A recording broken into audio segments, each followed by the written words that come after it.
Cervical క్యాన్సర్‌కి సంబంధించి ఎలాంటి సింప్టమ్స్ ఉంటాయి sir? Cervical cancer is one of the commonest cancers in south Indian women. భారతదేశంలో అత్యధికంగా కనబడే క్యాన్సర్ బ్రెస్ట్ క్యాన్సర్, తర్వాత గర్భసంచి ముఖద్వార క్యాన్సర్. ఇది ముఖ్యంగా people belonging to lower socio economic strata వాళ్ళలో చూస్తుంటాం. పేద వర్గాల ప్రజల్లో ఎక్కువ చూస్తుంటాం. ఎందుకంటే వాళ్ళలో హైజీన్ యొక్క విలువ, శుభ్రత తెలియకపోవడంతో అన్హైజీనిక్ ప్రొసీజర్స్ వలన during menstrual cycles human papillomatous virus ఎక్కువగా వ్యాప్తి చెంది వాళ్ళలో ఈ క్యాన్సర్ ఎక్కువగా వస్తుంటుంది, హెచ్పివి వైరస్. సో దీని లక్షణాలు ఎలా ఉంటాయంటే పీరియడ్స్ టైంలో బ్లీడింగ్ ఎక్కువ అవటం, పోస్ట్ కాయిటల్ బ్లీడింగు, పీరియడ్స్ మధ్యలో ఇంటర్మెన్స్ట్రల్ బ్లీడింగు, వైటిష్ డిశ్చార్జ్, అది కూడా ఆఫుల్ స్మెల్తో ఉండే డిశ్చార్జ్, తర్వాత బ్లడీ డిశ్చార్జ్, తర్వాత లో గ్రేడ్ అంటే తక్కువ అబ్డామినల్, లో గ్రేడ్ అబ్డామినల్ పెయిన్, కింది పొట్టలో పెయిన్ రావటం, ఇవన్నీ వార్నింగ్ సిగ్నల్స్ ఆఫ్ గర్భసంచి ముఖద్వార క్యాన్సర్. ఇంకా చూసినట్టయితే కామనెస్ట్ క్యాన్సర్ ఒక 10-15 ఏళ్ల క్రితం గర్భసంచి ముఖద్వార క్యాన్సర్. ఇప్పటికీ కూడా ప్రతిరోజు ప్రతి 6 నిమిషాలకి ఒక స్త్రీ గర్భసంచి ముఖద్వార క్యాన్సర్ వల్ల ప్రాణం కోల్పోతున్నారు భారతదేశంలో. ప్రతి 6 నిమిషాలకి, అంత కామన్ అనమాట. ఇంకొక ఇంపార్టెంట్ ఫ్యాక్ట్ ఏంటంటే ప్రతి 4 నిమిషాలకి ఒక స్త్రీ బ్రెస్ట్ క్యాన్సర్ డయాగ్నోస్ చేయబడుతున్నారు ఇండియాలో. ప్రతి 4 నిమిషాలకి ఒక స్త్రీ బ్రెస్ట్ క్యాన్సర్ డయాగ్నోస్ చేయబడుతున్నారు. ప్రతి సంవత్సరం భారతదేశంలో 2,24,000 న్యూ బ్రెస్ట్ క్యాన్సర్ పేషెంట్స్ కనుగొనబడుతున్నాయి. అండ్ మీరు గుర్తుపెట్టుకోవాల్సిన ఇంపార్టెంట్ విషయం ఏంటంటే మనందరం ఇవన్నీ కూడా అర్బన్ ఇండియాలో ఎక్కువ చూస్తున్నాం. అర్బన్ ఇండియా పాపులేషను యాన్యువల్ ఈ 2023 స్టాటిస్టిక్, కరోనా తర్వాత మన స్టాటిస్టిక్స్ పూర్తిగా ఎవాల్యుయేట్ చేయలేకపోయాం మనం. ఎవ్రీ 10 yearsకి ఒకసారి స్టాటిస్టిక్స్ తీసుకుంటాం కదా, పాపులేషన్ స్టాటిస్టిక్స్ చేయలేకపోయాం. సో 22 అంచనా ప్రకారం భారతదేశంలో ఓన్లీ 35 మంది మాత్రమే 100కి అర్బన్ ఏరియాస్లో ఉంటున్నారు. ఈ అర్బన్ ఏరియాస్లోనే ఈ క్యాన్సర్స్ అన్ని కాన్సన్ట్రేట్ చేయబడుతున్నాయి. 2,24,000 న్యూ బ్రెస్ట్ క్యాన్సర్ పేషెంట్స్ ఉన్నట్టయితే on an average 175 are in urban area. So urban ఏరియాస్లో ఈ బ్రెస్ట్ క్యాన్సర్ ఇన్సిడెన్స్ ర్యాపిడ్గా పెరిగిపోతుంది. దీని ముఖ్య లక్షణాలు ఏంటంటే బ్రెస్ట్లో లంప్ లాగా ఏర్పడటం, గడ్డలాగా ఏర్పడటం. రెండోది బ్రెస్ట్ యొక్క సైజులో కానీ షేప్లో కానీ మార్పు రావటం. బ్రెస్ట్ యొక్క స్కిన్ ముడతలు పట్టినట్టు ఉంటాం. ఆరెంజ్ పీల్ అపియరెన్స్ అంటాం. రైప్ ఆరెంజ్, పండిపోయిన ఆరెంజ్ చూస్తే ఆ పైన చిన్న చిన్న గుంటలు పడి ఎలా ఉంటుంది చూడండి, థిక్ అయ్యి అలా ఉంటుంది ఆ స్కిన్. అంటే మన ఇండియాలో ఆరెంజ్ పీల్ ఉండదు, మన అందరం డార్క్ కాంప్లెక్షన్ కాబట్టి వైట్స్లో అలా ఉంటుంది ఆరెంజ్ పీల్ అపియరెన్స్. సో మన వాళ్ళలో కూడా అట్లా నల్లగా గుంటలు పడి ఉంటాం. తర్వాత బ్రెస్ట్ యొక్క నిప్పుల్ ఏరియాల కాంప్లెక్సెస్లో మార్పులు రావటం, నిప్పులు లోపలికి పోవటం, నిప్పుల మీద పుండె ఏర్పడటం, నిప్పుల నుంచి బ్లడ్ కానీ బ్లాకిష్ కానీ బ్రౌనిష్ కానీ డిశ్చార్జ్ రావటం. అలాగే బ్రెస్ట్ యొక్క స్కిన్ మీద నరాలు ఉబ్బినట్టు ఉండటం. అలాగే 2 నిప్పుల ఏరియాల కాంప్లెక్సెస్ ఒకే లెవెల్లో లేకుండా ఒకవైపు పైకి లాగబడి ఉండటం, లేకపోతే ఇంకో పక్క కిందకి లాగబడి ఉండటం. అలాగే చంకలో గడ్డలు, ఇవన్నీ కూడా అర్లీ బ్రెస్ట్ క్యాన్సర్ లక్షణాలు అన్నమాట. ఈ లక్షణాలు ఉన్న వాళ్ళందరికీ క్యాన్సర్ ఉన్నట్టు కాదు, బట్ క్యాన్సర్ ఉండటానికి ఎక్కువ అవకాశాలు ఉంటాయి కాబట్టి దగ్గరలో ఉన్న సర్జన్ కానీ, వారి లేడీ డాక్టర్, ఫ్యామిలీ ఫిజిషియన్ కానీ, ఆంకాలజిస్ట్ని కానీ కలవటం చాలా ఇంపార్టెంట్. సార్ ఇప్పటివరకు కొన్ని రకాల క్యాన్సర్స్, వాటి లక్షణాలు చెప్పారు, ఇంకా చాలా ఉన్నాయి.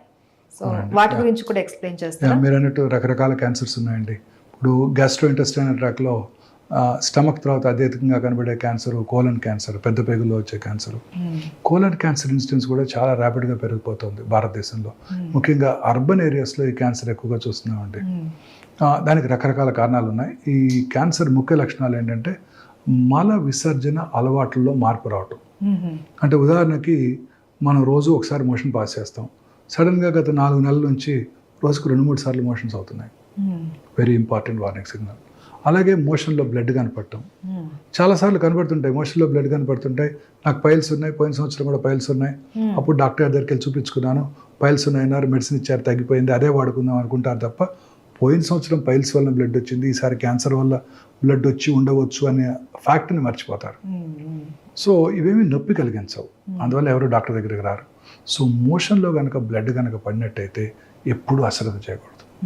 వెంటనే దగ్గరలో ఉన్న సర్జన్ దగ్గరికి వెళ్ళి చూపించుకొని దానికి నివారణ తెలుసుకొని అది దానికి వైద్యం చేయించుకొని అది ఆగిపోయితేనే మనం నిశ్చింతగా ఉండాలి. లేకపోతే మళ్ళీ డాక్టర్ దగ్గరికి అదే డాక్టర్ దగ్గరికి వెళ్ళి టెస్టులు చేయించుకుంటూ ఉండాలి. అవసరమైతే సిగ్మాడోస్కోపీ, కొలనోస్కోపీ కూడా చేసుకోవాలి. ఎందుకంటే rectal cancer, colon cancer incidence భారతదేశంలోని పురుషుల్లో చాలా ఎక్కువగా చూస్తున్నాం. అలాగే మల విసర్జన అలవాట్లు మార్పు రావటం, తర్వాత మనం మోషన్ పాస్ చేస్తే ఒక సైజులో మోషన్ బయటకు వస్తుంది. అలా కాకుండా పెన్సిల్ బీమ్ లాగా సన్నగా వచ్చింది అనుకోండి, అంటే ఆ రక్తంలో బ్లాక్ అవుతుందని అర్థం. అలాగే ఫీలింగ్ ఆఫ్ ఇన్కంప్లీట్ ఎవాక్యుయేషన్. ఇప్పుడు మనం మార్నింగ్ చక్కగా మోషన్ పాస్ చేసామనుకోండి, we have a very good feeling, as motion అయిపోయింది, సో కంఫర్టబుల్గా ఉంటుంది. మోషన్ పాస్ చేసినప్పటికీ ఇంకా కూడా మోషన్కి వెళ్ళాలి అనిపిస్తూ ఉన్నట్టయితే, గుడ్ మోషన్ పాస్ చేసాము కానీ ఇంకా మోషన్కి వెళ్ళాల్సి ఉన్నట్టు అనిపిస్తోంది, వెళ్ళి కూర్చుంటే రావడం లేదు, this is a very important warning signal of rectal cancer. అంటే బ్రెయిన్ ఆ ట్యూమర్ని మోషన్గా పర్సీవ్ చేస్తుంది. బ్రెయిన్కి ట్యూమర్ అని తెలియదు, అది యాక్చువల్లీ రెక్టంలో ట్యూమర్ ఉంది కదా, అది మోషన్గా పర్సీవ్ చేస్తుంది. అది కూడా ఎంటీ చేయాలని ఆలోచిస్తూ ఉంటుంది, అదేమో ఎంటీ అవ్వదు. ఇది feeling of incomplete evacuation. Motion pass చేసిన తర్వాత కూడా ఇంకా మోషన్కి వెళ్ళాలి అన్న ఫీలింగ్ ఈజ్ ఏ చాలా important warning signal of rectal cancer. తర్వాత రెగ్యులర్గా మోషన్తో పాటు సడన్గా కొన్నిసార్లు లూజ్ మోషన్స్ అయిపోవటం, కొన్నిసార్లు కాన్స్టిపేషన్ రావటం, ఇంక్రీజింగ్ కాన్స్టిపేషన్. అంటే ఇంతకుముందు రోజు ఒకసారి పాస్ చేసేవాళ్ళు ఇప్పుడు 2 రోజులకు ఒకసారి, ఇప్పుడు 3 రోజులకు ఒకసారి, అంటే బ్లాక్ అయిపోతుంది రెక్టం. చాలా ఎక్కువ సార్లు పాస్ చేయటం, వచ్చినప్పుడు బ్లాక్ కొంచెం తగ్గినప్పుడు టకటగా 4-5 సార్లు పడిపోవటం, very important warning signal of left sided colon cancers. ఇదే కాకుండా right side colon cancers silent killer. ఎందుకంటే ఎటువంటి సిమ్టమ్స్ కలిగజేయవు, ఎందుకంటే అక్కడ మోషన్ లిక్విడ్గా ఉంటుంది. ఈ చిన్న అల్సర్స్ ఏమి మోషన్ని బ్లాక్ చేయలేవు. సో అందువల్ల ఆ అల్సర్ నుంచి బ్లడ్గా వచ్చినా ఆ మోషన్లో మిక్స్ అయిపోతుంది, అందువల్ల తెలియదు. So right side colon cancers are very very silent killers. చాలాసార్లు రక్తహీనతతో డాక్టర్ దగ్గరికి వెళ్తారు వాళ్ళు. ఇందాక చెప్పాను కదండి, రక్తహీనత కనుక ఉన్నట్టయితే ఫస్ట్ దక్షిణ భారతదేశంలో అపర్జయోస్కోపీ, అది కనుక నెగిటివ్ అయితే కొలనోస్కోపీ చేసుకోవాలి. ఇది కోలన్ క్యాన్సర్ ముఖ్య లక్షణాలు. ఈ రకంగా బ్లడ్ ఎక్కడొచ్చినా అబ్నార్మలేనండి. ముక్కులోంచి బ్లడ్ వచ్చినా, దగ్గినప్పుడు బ్లడ్ వచ్చినా, నోట్లో ఉమ్మిలోంచి బ్లడ్ వచ్చినా, యూరిన్లో బ్లడ్ వచ్చినా, ఇంటర్మెన్స్ట్రల్ బ్లడ్ వచ్చినా, నిప్పుల నుంచి బ్లడ్ వచ్చినా, బ్లడ్ ఎక్కడి నుంచి వచ్చినా అబ్నార్మలే. వెంటనే దగ్గరలో ఉన్న సర్జన్ దగ్గరికి వెళ్ళి కన్సర్న్డ్ దాని గురించి టెస్ట్ చేసుకొని జబ్బు లేదు అని నిర్ధారణ చేసుకోవడం వెరీ ఇంపార్టెంట్. ఇంకా శరీరంలో ఎక్కడైనా లంప్ రావటం, ఆ లంప్ అంటే గడ్డ, ఆ గడ్డ క్రమం తప్పకుండా పెరగటం, బ్రెస్ట్లో కానివ్వండి, నెక్లో కానీ, థైరాయిడ్ ఏరియాలో కానివ్వండి, పెరోటిడ్ ఏరియాలో కానివ్వండి, సాఫ్ట్ టిష్యూస్ మీద కానివ్వండి, ఎక్కడైనా గడ్డ రావటం, క్రమం తప్పకుండా పెరగటం, ముఖ్యంగా నొప్పి లేకుండా ఉండటం. నొప్పి లేకుండా అని అశ్రద్ధ చేయకూడదు. చాలా మంది ఈ నోషంతో నాకు నొప్పి ఉందండి అందుకే అశ్రద్ధ చేశానండి అని కూడా అంటుంటారు. ఏ గడ్డ కూడా అశ్రద్ధ చేయకూడదు. మనలో వచ్చే ఏ మార్పుని అశ్రద్ధ చేయకూడదండి. మనలో వచ్చే ఏ మార్పుని అశ్రద్ధ చేయకూడదండి. ఎటువంటి మార్పుని అశ్రద్ధ చేయకూడదు. రోజు 3 సార్లు మోషన్కి వెళ్ళే అలవాటు ఉంది, ఇప్పుడు ఒకసారి వెళ్తున్నాం, మార్పే. అది ఎటువంటి మార్పు అశ్రద్ధ చేయకూడదు. రోజు రాత్రిపూట యూరిన్కి వెళ్ళాము, సడన్గా 50 ఏళ్ళు దాటాయి, రోజు రాత్రిపూట 4-5 సార్లు యూరిన్కి వెళ్ళాల్సి వస్తుంది. Very important warning signal of prostate cancer లేదా ప్రాస్టేట్ ఎన్లార్జ్మెంట్. సో రాత్రిపూట యూరిన్, నాక్టూరియా, రాత్రిపూట యూరిన్ ఎక్కువసార్లు పాస్ చేయాల్సి రావటం, ఇంక్రీజ్డ్ ఫ్రీక్వెన్సీ, డే టైం కూడా ఫ్రీక్వెంట్గా వాష్రూమ్కి వెళ్ళాల్సి రావటం, హెసిటెన్సీ, ఎస్పెషల్లీ 50 దాటిన తర్వాత వాష్రూమ్కి వెళ్తాము, యూరిన్ వెంటనే రాదు, you to wait for a minute, మెల్లగా ఆగాలి. స్ట్రీమ్ కూడా సరిగా పడకుండా దగ్గర మీద కాళ్ళ మీద పడిపోవటం. తర్వాత అర్జెన్సీ, యూరిన్ రాగానే పరిగెత్తాలి, లేకపోతే ఇన్నర్స్లో పడిపోతుంది, కంట్రోల్ చేసుకోలేము. ఇవన్నీ కూడా warning signals of prostate cancer.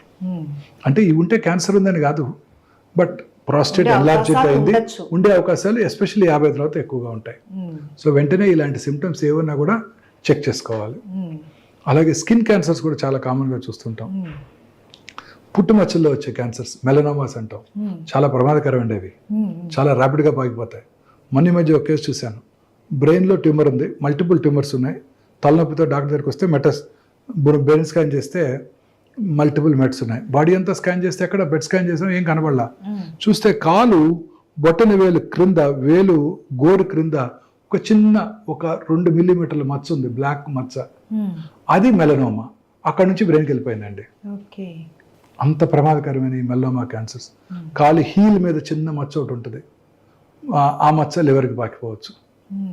So పుట్టుమచ్చల్లో వచ్చే మార్పులు, పుట్టుమచ్చ సైజు పెరగటం, కలర్ మారటం, అల్సరేషన్ ఏర్పడటం అంటే పుండుగా మారటం, పుట్టుమచ్చ నుంచి పెలుసులుగా పొరలుగా ఊడిపోవటం, స్కిన్ ఊడిపోవటం, అలాగే పుట్టుమచ్చల మీద పుండు పట్టడం, పుట్టుమచ్చల నుంచి రక్తం కారటం, ఇవన్నీ కూడా వార్నింగ్ సిగ్నల్స్ ఆఫ్ మెలనోమా. వీటిని కూడా అశ్రద్ధ చేయకూడదు. సో ఇలా అన్ని రకాల క్యాన్సర్స్ కూడా యూరిన్లో బ్లడ్ పట్టడం very important warning signal of bladder cancer. So bladder cancer కూడా వెరీ కామన్, ఎస్పెషల్లీ స్మోకర్స్లో బ్లాడర్ క్యాన్సర్ చాలా కామన్గా చూస్తుంటాం. ఇంకొక ఇంపార్టెంట్ కామన్ క్యాన్సర్ ముఖ్యంగా స్త్రీలలో ఒవేరియన్ క్యాన్సర్. ఇది silent killer, really a silent killer. పొట్టలో పెరుగుతూ ఉంటుంది, ఎటువంటి సిమ్టమ్స్ కలిగించదు, ఏమి సిమ్టమ్సే ఉండవండి. చాలామంది పొట్ట పెరుగుతోంది అని జాగింగ్ కూడా చేస్తుంటారు కేబీఆర్కి వెళ్ళి. ఎస్పెషల్లీ ఇది సీన్ ఇన్ ఎఫ్లూయెంట్ ఉమెన్, పెద్ద వయసు డబ్బులున్న స్త్రీలోనే ఎక్కువ చూస్తుంటాం, వెల్ టు డూ ఫ్యామిలీస్లో ఎక్కువ చూస్తుంటాం. అదేంటి కొంచెం పొట్ట పెరుగుతుంది, కొంచెం వాకింగ్ చేద్దాం, జాగింగ్ చేద్దాం అని వెళ్తుంటారు. బట్ యాక్చువల్లీ లోపల క్యాన్సర్ ఉంటుంది, ఓవేరియన్ క్యాన్సర్. ఎటువంటి సిమ్టమ్స్ కలిగించవు, లో గ్రేడ్ పెయిన్ ఉంటుంది, ఎటువంటి సిమ్టమ్స్ ఉండవు. సో ఇలాంటి సిమ్టమ్స్ని అశ్రద్ధ చేయకూడదు. తర్వాత యూట్రస్ బాడీ, ఇందాక సర్వైకల్ క్యాన్సర్ లక్షణాలు చూసాం మనం. ఇక జనరల్గా people belonging to lower socio economic status. ఇది బాడీ క్యాన్సర్స్, బాడీ అంటే యూట్రైన్ మెయిన్ బాడీ క్యాన్సర్స్. ఇది ఎఫ్లూయెంట్ ఉమెన్లో ఎక్కువ కనబడుతుంది, ఒబీస్ స్త్రీలలో వాళ్ళలో ఎక్కువ కనబడుతుంటుంది. పోస్ట్ మెనోపాజల్ బ్లీడింగ్, పీరియడ్స్ ఆగిపోయిన తర్వాత ఎవరికైనా 1-2 ఇయర్స్ తర్వాత మళ్ళీ కనుక బ్లీడింగ్ అయితే అశ్రద్ధ చేయకూడదు. చాలామంది ఈ సిమ్టమ్ అశ్రద్ధ చేస్తారు. పీరియడ్స్ ఆగినాక అలా వస్తుంటుందంట, దానికదే తగ్గిపోద్ది, ఒక్కసారి వచ్చిపోయింది డాక్టర్ గారు, మళ్ళీ 2 నెలల క్రితం మళ్ళీ కనపడింది. అవి ఇది ఎప్పుడు అశ్రద్ధ చేయకూడదు. మెనోపాజ్ వచ్చేసిన తర్వాత మళ్ళీ కనుక బ్లీడింగ్ అయిందంటే వెంటనే దగ్గరలో ఉన్న వారి ఫ్యామిలీ ఫిజిషియన్, లేడీ డాక్టర్ దగ్గరికి వెళ్ళి పరీక్ష చేయించుకోవటం, చిన్న అల్ట్రాసౌండ్ చేసుకుంటేనే ఆ క్యాన్సర్ని ఈజీగా గుర్తించవచ్చు. ఈ క్యాన్సర్ ఇన్సిడెన్స్ కూడా ర్యాపిడ్గా పెరుగుతుంది. అర్బనైజేషన్ పెరిగే కొద్ది ఇవే పెరుగుతున్నాయి. Breast cancer, ovarian cancer, uterine body cancer, ఇవి చాలా కామన్గా పెరిగిపోతున్నాయి. సో ఇవన్నమాట ఈ కామన్ క్యాన్సర్స్ లక్షణాలు. ఈ వార్నింగ్ సిగ్నల్స్ అన్ని చాలా ఇంపార్టెంట్. క్యాన్సర్ ఇన్సిడెన్స్ ర్యాపిడ్గా పెరిగిపోతుంది. మన తెలిసిన వాళ్ళు కానీ ఎవరిలో కానీ ఇలాంటి సిమ్టమ్స్ కనుక చూసినట్టయితే we must warn them, go get checked first. వెళ్ళి మీ ఫ్యామిలీ ఫిజిషియన్ కలువు, లేకపోతే దగ్గరలో ఉన్న సర్జన్ ఆంకాలజిస్ట్ను కలవండి అని మనం వార్న్ చేయాల్సి ఉంటుంది అనమాట. ఈ వార్నింగ్ సిగ్నల్స్ ఉంటే క్యాన్సర్ ఉన్నది అని కాదు, క్యాన్సర్ ఉండవచ్చు, అవకాశం ఉండొచ్చు. ముందుగా డయాగ్నోస్ చేస్తేనే క్యాన్సర్ క్యూరబుల్, లేకపోతే క్యాన్సర్ క్యూర్ అయ్యే అవకాశాలు చాలా తగ్గిపోతాయి. బ్లడ్ క్యాన్సర్, బోన్ క్యాన్సర్ కూడా వస్తుంటాయి. Blood cancer is a very common cancer అండి. పిల్లల్లో వచ్చే కామనెస్ట్ క్యాన్సర్ బ్లడ్ క్యాన్సర్ అందరికన్నా. ఇవి సిమ్టమ్స్ చాలా వేగ్గా ఉంటాయండి. పిల్లల యొక్క గ్రోత్ తక్కువగా ఉంటుంది, పాలిపోవటము, వెయిట్ తగ్గిపోవటము, బాడీ మీద పెటికల్స్ ప్యాచెస్ అంటే చిన్న రెడ్ ప్యాచెస్, ప్లేట్లెట్స్ తగ్గిపోవటంతో, లేదా చిన్న ఎబ్రేషన్కే ఇదంతా కందిపోయినట్టు, కమిలిపోయినట్టు, స్కిన్ కింద బ్లడ్ రావటం, ఇవన్నీ కూడా బ్లడ్ క్యాన్సర్ లక్షణాలు. పిల్లల్లో కానీ పెద్దవాళ్ళలో కానీ. వీక్నెస్, అన్ఎక్స్ప్లెయిన్డ్ వీక్నెస్, ఏం బాగా వీక్నెస్, రక్తం తగ్గిపోవటం, బ్లీడింగ్ స్పాట్స్ రావటం బాడీ స్కిన్ మీద, పెద్దవాళ్ళలో కూడా ఇవి బ్లడ్ క్యాన్సర్ లక్షణాలు. బోన్ ట్యూమర్స్ అన్ని చిన్న వయసులో చూస్తుంటాం. ఇవి పెద్దగా సిమ్టమ్స్ కలిగించవు, పెద్దగా అయ్యేదాకా అసలు కనిపించవు. అందుకే బోన్ ట్యూమర్స్ అన్ని చాలా లేట్ స్టేజెస్లోనే డయాగ్నోస్ చేయబడతాయి. చాలాసార్లు ఏదో చిన్న దెబ్బ తగులుతుంది, అప్పుడు అక్కడ ఎగ్జామిన్ చేసుకుంటే అప్పుడు ట్యూమర్ కనపడుతుంది, నొప్పి కలిగించదు. అందువల్ల అందరూ అశ్రద్ధ చేస్తారు. Generally 20 to 30 years, 12 to 30 years మధ్యలో ఈ బోన్ ట్యూమర్స్ ఎక్కువగా చూస్తుంటాం. సో ఎటువంటి ట్యూమర్ కనుక కల్పించినట్టయితే మనలో వచ్చే ప్రతి మార్పుని కూడా అశ్రద్ధ చేయకూడదు. తద్వారా మనం దీన్ని ముందుగా పట్టుకోవచ్చు అనమాట. అయితే నాకు ఒక చిన్న డౌట్ డాక్టర్ గారు, బోన్ ట్యూమర్ అన్నారు కదా, అది ఏదైనా ఒక్క ప్లేస్ దగ్గర మాత్రమే ఉంటుందా, లేకపోతే ఒక లేదండి. దగ్గర ఉంటే అది మొత్తం బోన్ కి ఎఫెక్ట్ అవుతుంది? అన్నాను ఏ బోన్లో అయినా రావచ్చు. మన బాడీలో 206 బోన్స్ ఉంటాయి. కామనెస్ట్ అంటే ఎక్కడైనా 2 రకాల క్యాన్సర్స్ ఉన్నాయి, Ewing sarcoma, osteosarcoma. Osteosarcoma generally 15 to 30 years లోపలే వచ్చేస్తుంది, అంతకన్నా చిన్న వయసులో రాదు, 25లో వచ్చేస్తుంటాయి. జనరల్గా ఈ నీ జాయింట్ చుట్టూ ఏర్పడతాయి అవి, నీ జాయింట్ పైన లేదా నీ జాయింట్ కింద 70% ఆఫ్ కేసెస్లో ఎక్కడైనా కూడా రావచ్చు ఇవి. తర్వాత ఆ బోన్ క్యాన్సర్స్ మీరు అన్నట్టు వెరీ అగ్రెసివ్. బాడీ ఆస్టియోసార్కోమా వచ్చిందంటే within days or weeks లంగ్స్లోకి పాకిపోతాయి, చాలా అగ్రెసివ్ ట్యూమర్స్. రెండోది ఈవింగ్స్ ట్యూమర్స్, చిన్న వయసులో కూడా చూస్తుంటాము, సాఫ్ట్ టిష్యూలో కూడా చూస్తుంటాం, బోన్స్లో కూడా చూస్తుంటాం. అది మనం బయాప్సీ చేసుకోవడం ద్వారా అది ఏ రకమైన క్యాన్సరో తెలుసుకోవచ్చు. అయితే ఇప్పటి వరకు ఎన్ని రకాల క్యాన్సర్స్ ఉన్నాయనేసి చెప్పారు. అయితే మెయిన్ ఈ క్యాన్సర్ రావడానికి కారణాలు ఏంటి, ఎవరికి ఎక్కువ వచ్చే అవకాశాలు ఉంటాయి చెప్తారా? సో క్యాన్సర్ రావడానికి గల కారణాలు అనేది 100% ఇది కాజ్ అండ్ ఎఫెక్ట్ కారణం ఏమి లేదండి, ఎక్సెప్ట్ గర్భసంచి ముఖద్వార క్యాన్సర్ తప్ప. గర్భసంచి ముఖద్వార క్యాన్సర్కి ఒక కాజ్ అండ్ ఎఫెక్ట్ ఉంది. అంటే ఏంటంటే కాజ్ ఏంటంటే human papillomatous viral infection, HPV virus. ఆ హెచ్పివి వైరస్ మన సర్వైకల్ ఎపిథీలియంలోకి వెళ్ళి అది ఇంట్రాసెల్యులర్గా ఉంటుంది, అంటే సెల్ లోపల ఉంటుంది. సెల్ లోపల ఉంటే మన బాడీ డిఫెన్స్ మెకానిజమ్స్కి అందదు, అందువల్ల దానికి యాంటీబాడీస్ డెవలప్ అవ్వవు. మీకు గుర్తుందా, కరోనా వచ్చినప్పుడు అందరూ నా యాంటీబాడీ టైటర్ ఎంత ఉంది, నీదెంత ఉంది, యాంటీబాడీ టైటర్ చెక్ చేసుకునేవాళ్ళం. ఒకసారి కరోనా వస్తే ఆ యాంటీబాడీస్ పెరిగి రెండోసారి కరోనా రావటాన్ని నిరోధిస్తాయి కదా, వచ్చిన తట్టుకునే అంత శక్తిని అయితే ఇస్తాయి. కానీ ఈ cervical cancer virus, human papillomatous virus ఎంత స్మార్ట్ అంటే అది సెల్ లోపలే ఉంటుంది, సెల్ బయటకు రాదు. అందువల్ల మన బాడీ డిఫెన్స్ మెకానిజమ్స్ దాన్ని గుర్తించలేవు. సో అందువల్ల దానికి యాంటీబాడీస్ డెవలప్ అవ్వవు. సో అందువల్ల రిపీటెడ్ వైరల్ ఇన్ఫెక్షన్స్ వల్ల ఈ క్యాన్సర్ వచ్చేస్తుంది. దీనికి ఇప్పుడు అందుకే వ్యాక్సిన్ కనుక్కున్నారు.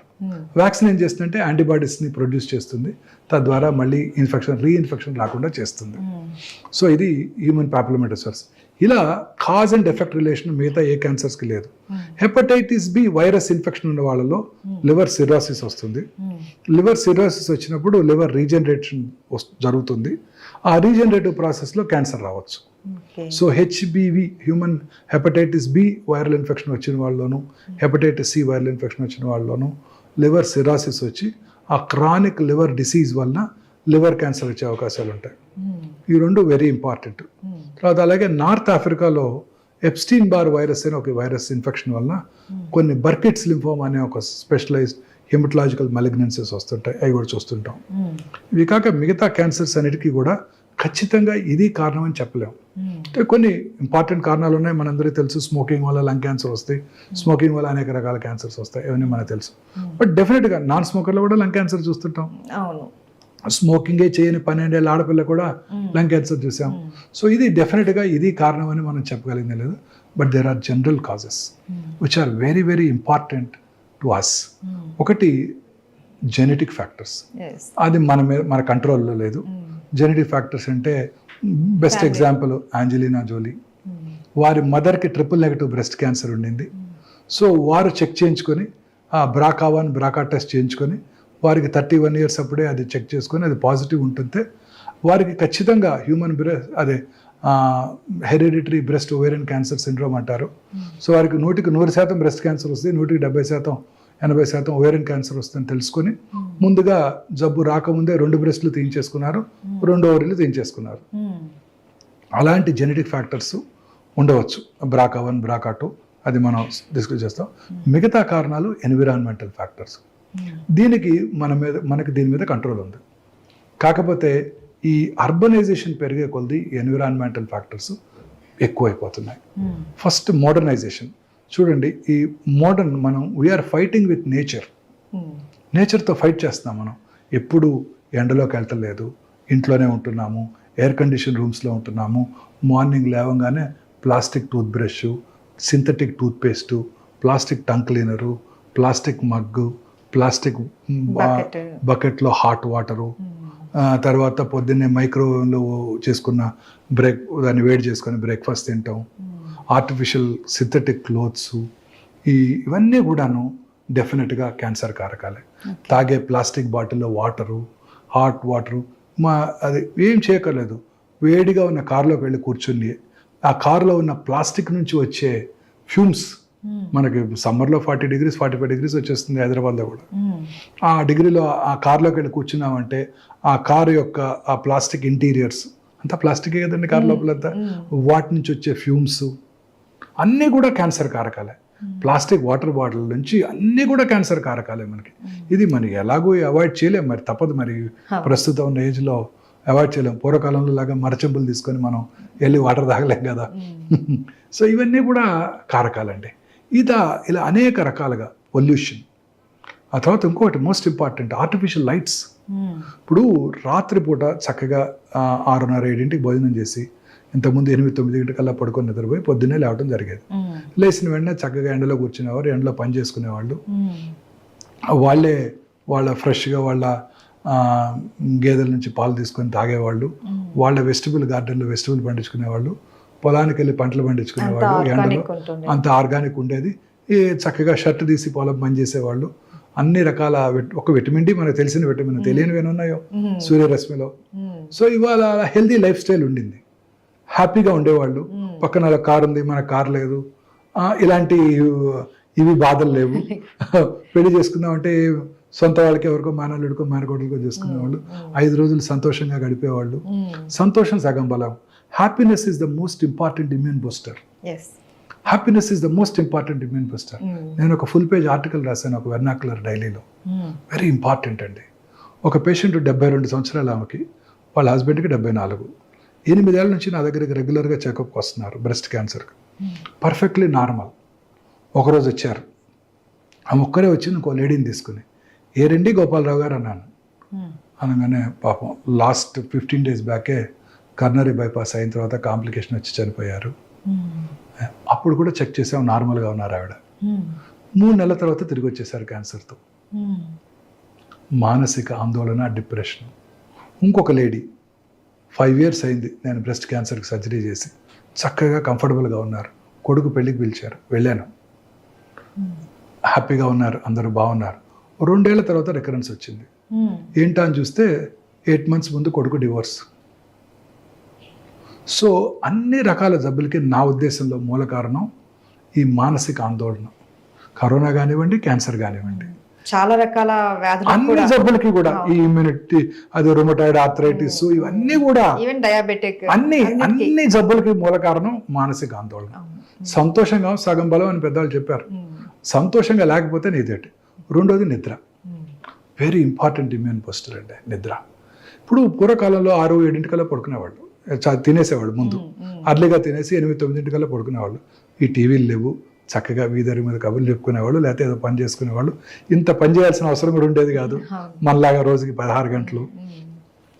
9 కల్లా పడుకునేవాళ్ళు, పొద్దున్న 6 లేసేవాళ్ళు. రాత్రి 2 3 గంటలకి వాళ్ళలో మెలటోనిన్ అనే హార్మోన్ ఉత్పత్తి అవుతుంది ఆ స్లీప్లో. ఆ melatonin strong anti cancer properties. ఇప్పుడు ఏం చేస్తున్నాము, రాత్రి 10 11 దాకా టీవీ చూస్తున్నాం, 11 పడుకోవడానికి 1 గంట దాకా మనం ఆ బ్లూ స్క్రీన్ చూస్తూ మొబైల్లో మన వాట్సాప్ మెసేజ్లు, యూట్యూబ్లో వీడియోలు చూసుకుంటూ పడుకుంటున్నారు. ఆ మెలటోనిన్ హార్మోన్ ఉత్పత్తి జరగట్లేదు, దానివల్ల క్యాన్సర్ వచ్చేస్తుంది. ఈ పొద్దున్నే వస్తాను 5:30కి నేను ఇంటి నుంచి వస్తుంటే, గచ్చిబౌలికి వస్తుంటే చూస్తుంటే అన్ని పెద్ద పెద్ద స్కై స్క్రాపర్స్, అన్ని చోట్ల ఫుల్ లైట్స్ ఉంటాయి. ఆ లైట్స్లో పనిచేసే స్త్రీలందరికీ కూడాను క్యాన్సర్ వచ్చే అవకాశాలు ఎక్కువగా ఉంటాయి. ఈ సర్కేడియన్ రిథమ్ అంటే పగలు పనిచేసుకోవటం, రాత్రి నిద్రపోవటం, ఇది లేకపోయేసరికి ఆ మెలటోనిన్ హార్మోన్ ఉత్పత్తి లేకుండా ఈ ఆర్టిఫిషియల్ లైట్స్లో ఎక్కువ కాలం ఉండటం వల్ల ఆ హార్మోన్ ఉత్పత్తి తగ్గిపోవటంతో breast cancer, colon cancer, lung cancer, అన్ని రకాల క్యాన్సర్స్ వస్తున్నాయి వాళ్ళలో, ఆ స్త్రీలందరిలోనూ. ముఖ్యంగా బ్రెస్ట్ క్యాన్సర్, మిగతా వాళ్ళ మిగతా క్యాన్సర్లు. చాలా ఇంపార్టెంట్ అండి ఇది. So most important advice for the youngsters is రాత్రి లేట్గా టీవీ చూడటం, ఈ బ్లూ స్క్రీన్ చూడటం, లైట్ వేసుకొని పడుకోవటం.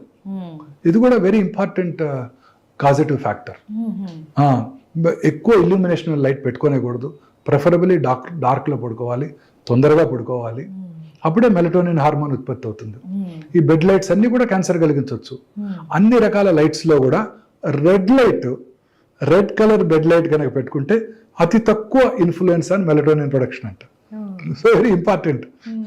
బెడ్ లైట్ రెడ్ కలర్లోనే ఉంచుకోండి, మిగతా కలర్స్లో ఉంచుకోవద్దు. అతి తక్కువ ఇల్యూమినేషన్ ఉండటం, చిన్న అవసరమైతే, లేకపోతే ప్రిఫరబుల్లీ డార్క్లో పడుకోవటం, తొందరగా పడుకోవటం వెరీ ఇంపార్టెంట్ మనందరికీ కూడా క్యాన్సర్ని ప్రివెంట్ చేయడానికి. మన పిల్లలకి అంటే ఈ స్టేజ్కి 60 ఏళ్ళు వచ్చేసినాయి, ఇప్పుడు మనం ఇంకా మార్చుకోలేము లైఫ్ స్టైల్. బట్ పిల్లలందరికీ నెక్స్ట్ జనరేషన్కి ఇది వెరీ ఇంపార్టెంట్. ఈ బ్లూ స్క్రీన్ చుట్టం, రాత్రిపూట టీవీ చూసుకుంటూ 12 దాకా పడుకోవటం, లైట్ వేసుకొని పడుకొని నిద్రపోవటం. ఇక సరే ఆఫీస్ అవర్స్ వాళ్ళు మన యూరోపియన్ టైమింగ్స్కి, అమెరికన్ టైమింగ్స్కి పనిచేస్తుంటారు మన పిల్లలు, అక్కడంతా ఈ సాఫ్ట్వేర్ ప్రొఫెషనల్స్. ఇక తప్పదు. But they are all definitely important causes of cancer అండి. ఇది కాక పొల్యూషన్, ఆటోమొబైల్ పొల్యూషన్, అర్బనైజేషన్ పెరిగే కొలది క్యాన్సర్ పెరిగిపోతుంది. భారతదేశంలో ఇప్పటికీ రూరల్ కమ్యూనిటీలో క్యాన్సర్ ఇన్సిడెన్స్ తక్కువగానే ఉంటుంది. ఈ అర్బన్ ఏరియాస్లో మెయిన్ ప్రాబ్లమ్స్ ఏంటి? Industrial pollution, automobile pollution. మీరు సిగరెట్ తాగక్కర్లేదు, మీరు పంజగుట్ట చౌరస్తాలో 5 నిమిషాలు నుంచోండి, మీరు 100 సిగరెట్లు తాగితే ఎంత పొల్యూషన్ వస్తుందో అంత పొల్యూషన్ వచ్చేస్తుంది. ఆటోమొబైల్ పొల్యూషను, ఇండస్ట్రియల్ పొల్యూషను, ఈ రబ్బర్ ఫ్యాక్టరీసు, బార్బర్స్ రెగ్యులర్గా అందరికీ డై చేస్తారనుకోండి, వాళ్ళకి ఆ డై నుంచి ఇన్హేల్ చేస్తారు. లూజ్గా పెయింట్స్ అమ్ముతున్నారు, దానివలన tobacco industry, asbestos industry, rubber industry, nickel cadmium battery industries, వీళ్ళందరూ కూడా క్యాన్సర్ వచ్చే అవకాశాలు, ఇండస్ట్రీస్లో పనిచేసే వాళ్ళు క్యాన్సర్ వచ్చే అవకాశాలు ఎక్కువగా ఉంటాయి. So industrial pollution, automobile pollution, తర్వాత ఫాస్ట్ ఫుడ్స్, ఇవన్నీ క్యాన్సర్ కారకాలు. ఈ పిజ్జాలు, బర్గర్లు, ఐస్ క్రీములు, బక్లవాలు అన్నీ all in all they are all cancer కారకాలు. అవన్నీ కూడా హై ఫుడ్, ఫ్యాటీ ఫుడ్ తినే వాళ్ళందరిలో కూడా అనేక రకాల క్యాన్సర్స్ వస్తాయి. చిన్న ఎగ్జాంపుల్, జాపనీస్లో క్యాన్సర్ ఇన్సిడెన్స్ చాలా తక్కువ. వాళ్ళు హెల్తీ ఫుడ్ తింటారు, చైనీస్ కూడా హెల్తీ ఫుడ్ తింటారు, వాళ్ళలో క్యాన్సర్ ఇన్సిడెన్స్ చాలా తక్కువ. ఇన్ఫ్యాక్ట్ జపాన్కి మనకు ఒక చిన్న సిమిలారిటీ ఉంది. మనలో సౌత్ ఇండియాలో రైస్ ఎక్కువ తింటాము, జాపనీస్ కూడా రైస్ ఎక్కువ తింటారు. జపాన్లో రైస్ చాలా ఎక్కువ తింటారండి, వాళ్ళు కూడా స్టేపుల్ డైట్ రైసే వాళ్ళు. వీళ్ళలో ఇద్దరిలో కూడా స్టమక్ క్యాన్సర్ చేయాలి, common cancer. Rice eating populations రెండు కూడా జపాన్, సౌత్ ఇండియా. నేను నా పర్సనల్ ఒపీనియన్ అండి, 5 థింగ్స్ అవాయిడ్ చేయాలండి. వైట్ రైస్, వైట్ షుగర్, రా షుగర్ వాడుకోవటం లేదా జాగరీ వాడుకోవటం, వైట్ సాల్ట్, తర్వాత వైట్ మైదా, వైట్ లైట్. ఈ 5 వైట్ మన కాదు అసలుకి. బ్రౌన్ రైస్, దంపుడు బియ్యం తినండి, రా షుగర్ వాడుకోండి, బ్రౌన్ షుగర్ వాడుకోండి, రాక్ సాల్ట్ వాడుకోండి, మైదా అసలు తినకండి, మిల్లెట్స్, గోధుమలో, బార్లియో, రాజిమా, అదేంటి ఉంటారు చాలా రకరకాల మిల్లెట్స్ ఉన్నాయి, కొరలు, అవి తినండి. వైట్ లైట్ అవాయిడ్ చేయండి, ఆర్టిఫిషియల్ లైట్ని అవాయిడ్ చేయండి రాత్రిపూట ఎస్పెషల్లీ. 5 వైట్ థింగ్స్ మళ్ళీ చెప్తాను: white sugar, white rice, white maida, white salt and white lights. Illumination ఎక్కువ ఉన్న వైట్ లైట్స్. ఈ 5 డేంజరస్ అండి, వీటిని అవాయిడ్ చేయాలి మన అందరం కూడా.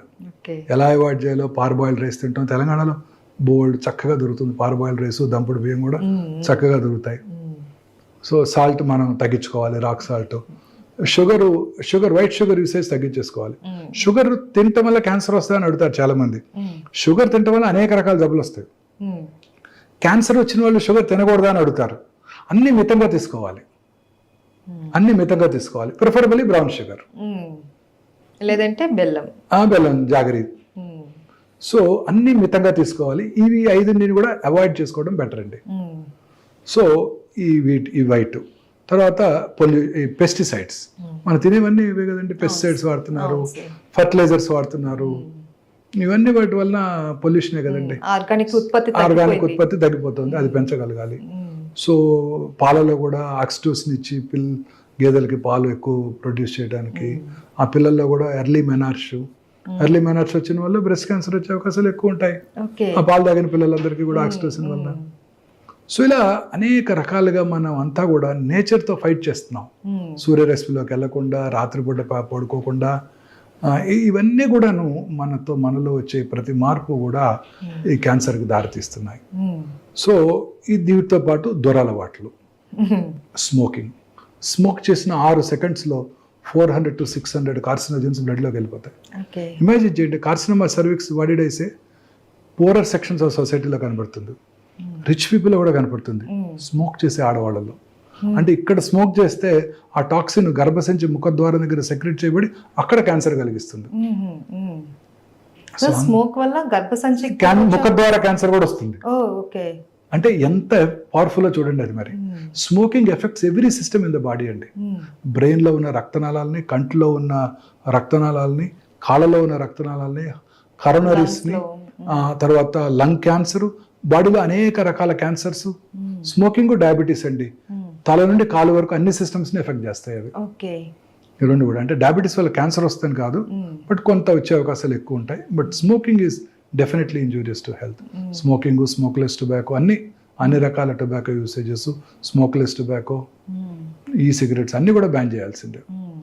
ఇప్పుడు ఉదాహరణకి చాలా మంది ఈ సిగరెట్ తో ఏమి లేదండి, అందులో ఆయుర్వేదం సిగరెట్లు అనేసి అంటారు, అది కూడా ఏం టొబాకో ఉండదు, అదేమి ఇబ్బంది ఉండదు అని అది కూడా వాడుతూ ఉంటారు. అందులో కరెక్ట్ గా ఏముంటుందో మనకు తెలీదు.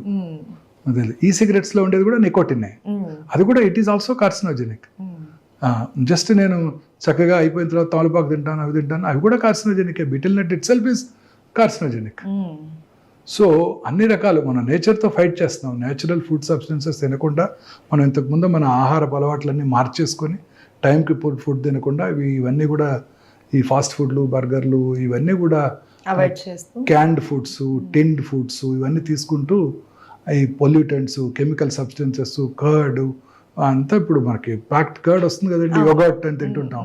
అన్నీ కూడా వాటిలో ప్రిజర్వేటివ్స్ వాడతారు కదా, ప్రతి ప్రిజర్వేటివ్ కూడా టాక్సికే కదండి. తర్వాత వాటిని మళ్ళీ ఓవెన్లో చేసుకొని వేడి చేసుకోవటం, ఇదేమంటారు నాన్ స్టిక్ ప్యాడ్స్, ప్యాన్స్, ఇవన్నీ కూడా టెఫ్లాన్ కోటెడ్ ప్యాన్స్, ఇవన్నీ కార్సినోజెనిక్.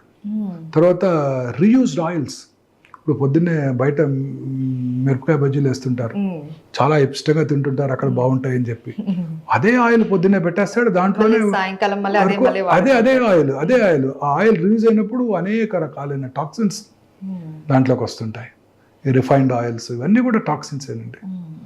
సో ఇలా అనేక రకాలుగా మనం ఈ టాక్సిన్స్కి, ఎన్విరాన్మెంటల్ పొల్యూషన్కి ఎక్స్పోజ్ అవటం వల్ల ఈ క్యాన్సర్ ఇన్సిడెన్స్ ర్యాపిడ్గా పెరిగిపోతుంది.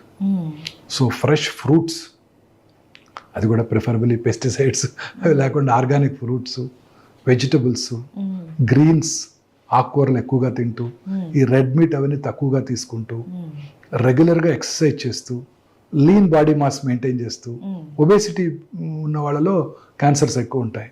ఎక్సర్సైజ్ రెగ్యులర్గా చేస్తూ, అలవాట్లకు దూరంగా ఉంటే క్యాన్సర్ నుంచి కూడా దూరంగా ఉండవచ్చు. ఓకే, తగ్గించుకోవచ్చు. సార్, కొన్ని రకాల క్యాన్సర్స్కి ప్రివెంట్గానే వ్యాక్సిన్ వచ్చింది అని అంటున్నారు కదా, ఎలాంటి క్యాన్సర్కి మనం ప్రివెంట్గా వ్యాక్సిన్? మోస్ట్ ఇంపార్టెంట్ మనం డిస్కస్ చేసాం, cervical cancer, cause and effect. Human papillomatous virus infection వల్ల క్యాన్సర్ వస్తుంది, దానికి వ్యాక్సిన్ కనుక్కున్నారు, హెచ్పివి వ్యాక్సిన్ అనమాట. ఈ వ్యాక్సిన్ ప్రిఫరబుల్లీ 10 years రాగానే మన ఆడపిల్లలందరికీ ఇచ్చినట్టయితే ఈ క్యాన్సర్ అవడాన్ని పూర్తిగా నిరోధించవచ్చు. 10 years నుంచి ఇవ్వచ్చు, 10 years నుంచే ఇచ్చేయచ్చు, 10 years నుంచి ఇచ్చేయాలి. ఇన్ఫెక్షన్ రాకముందే ఇచ్చేయాలి, పెళ్లి కానంత వరకు ఇవ్వచ్చు. పెళ్ళైన వాళ్ళకి ఇవ్వాలంటే ముందుగా ఒకసారి చెక్ చేసుకుని, పాప్స్మియర్ చేసుకుని, క్లినికల్ ఎగ్జామినేషన్ చేసుకుని క్యాన్సర్ లేదు అని గుర్తుంచుకొని ఆ తర్వాత తీసుకోవాలి. పెళ్ళైన వాళ్ళు కూడా వ్యాక్సిన్ తీసుకోవచ్చు, 45 years వరకు కూడా తీసుకోవచ్చు. బట్ ఇంత ఎఫెక్టివ్గా ఉండదు, ఇంత ఎఫెక్టివ్గా ఉండదు. పెళ్ళైన వాళ్ళు ఒక 6 months వ్యాక్సిన్ 3 doses 6 months తీసుకోవాల్సి ఉంటుంది. ఆ తర్వాత ఒక 6 months ప్రెగ్నెన్సీ అవాయిడ్ చేయాల్సి ఉంటుంది. 45 years వరకు తీసుకోవచ్చు. But best age to give is 10 to 12 years. ఆ టైంలో కనుక వ్యాక్సిన్ ఇచ్చినట్టయితే ఖచ్చితంగా మనం స్మాల్ పాక్స్ని, పోలియోని ఎట్లా ఎరాడికేట్ చేసామో ఈ గర్భసంచి ముఖద్వార క్యాన్సర్ కూడా మనం ఎరాడికేట్ చేయగలుగుతాం. అయితే ఆల్రెడీ పిల్లలు ఉన్న వాళ్ళు, స్త్రీలు ఇంకా ప్రెగ్నెన్సీతో అవసరం లేదు, వాళ్ళు ఖచ్చితంగా తీసుకోవచ్చు. వాళ్ళు 45 వరకు తీసుకోవచ్చు. ఆ తర్వాత పెద్ద బెనిఫిట్ ఉండకపోవచ్చు, ఎందుకంటే ఆ పాటికి చాలా రిపీటెడ్గా ఇన్ఫెక్షన్స్ వచ్చేసి ఉంటాయి కాబట్టి. తీసుకోవడం వల్ల నష్టమే లేదు కానీ పెద్ద బెనిఫిట్ ఉండదు.